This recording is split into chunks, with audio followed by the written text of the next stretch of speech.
want to touch on a real great debate at the moment, Kane. I know you've had on radio, to tag or not to tag. And I want to look at two players yesterday. So Merritt and Neil, they were the two best players on the ground in my opinion. Merritt, 21 in the first half, Neil 17 in the second half.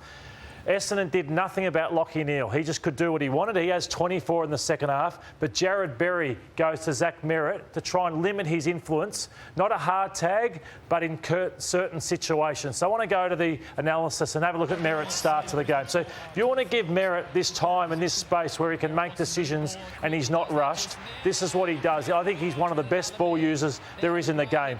Exquisite. A lot of guys will blast away. He just pops it over to players. This is another one where he handballed it, gets it back from Draper. You give him all the time, all the space in the world, he'll do this to you.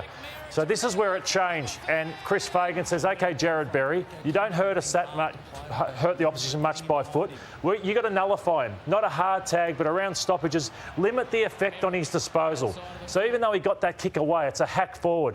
And this was late in the game. So this is Berry on Merritt, Parrish on Neale. So one player's got a negative focus. Look at that. Smashes him. The other one still wants to get his own kick. He got smashed from pillar to post, Merritt late. Hurt, comes off with an ankle injury, yet Neale goes and does what he wants and is a match winner and wins a game. So I'm 100% with you. It's not about a hard tag, but you have to stop them in certain situations at their disposal. It's amazing some coaches don't have that in their arsenal at least. Like Luke Beveridge doesn't have it, refuses to do anything, and Ben Rutten was the same. He spoke about it post-match, and you see Callum Mills do a great job on Dangerfield. Mills ends up with 29 and limits Dangerfield, but here's the match highlights because it was a good response from Essendon. Compare the first quarter last week against Geelong to this one, and it was chalk and cheese. They dominated the midfield, but credit to Brisbane. Like, this is a really good win from a Brisbane side who probably historically hasn't travelled that well and played Marvel that well against a side that many thought were going to be in finals contention. You made 4 goals down. Yeah, you're right. It's 2 good wins to start the year. I thought they weren't playing that well. Yesterday they were okay, but they started poorly. So they look at the end of the year and they've got wins in the bank. Yeah. I reckon what they've got is a really balanced forward line. Like, they're not heavily reliant, say, the Western Bulldogs on Aaron Norton. If he doesn't kick you 5 or 6, you're in trouble. They, 2 goals from Danaher, 2 from Neale and Cameron and Bailey, Zach Bailey. So,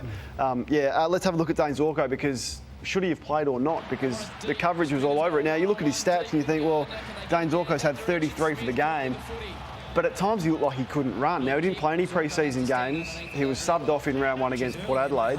He's gone to half-back here, and you can see he's just not covering the ground. Lordo spoke to him after the game. Yeah, I was there, and he couldn't run pretty much from the first minute. So he had issues. We had him on 3OW after the game and pretty much said to him, should you have been playing? And he said, we've been given the advice that I can get some blood going through it, that playing isn't going to make me worse. It might help me by getting through a game. So they've got North Melbourne next week. I'd consider resting him on what I saw last week, because he can't get through the season running around the way he did yesterday. It's a long season. It is. Just playing like that in round 2. Guys, what's the solution with kids making their debuts? Now, we saw the situation last night with Tex Wanganeen. It was almost demeaning for the Wanganeen family, wasn't it? I don't like it. I think when Gavin Wanganeen's out there presenting him, he having family fly over, all these arrangements, yet the person doesn't play 1 second of football. So I think when it's such a special moment, we can all talk about our first moment, our first kick, what the experience was like. They'll ask him. He won't be able to say anything. And so I think wait till they're good enough to be in the 22 to give them their first game and that special occasion. That's my opinion, rather than having them sit there for the whole game. And you said that last year when this rule was introduced. Very first game you said that. Yeah. And then what? What do you do with him this week? Do you drop him, or do you go, I know Wanganeen Malira was the sub for St Kilda last week. They're going to play him this week because, again, he got that experience last week.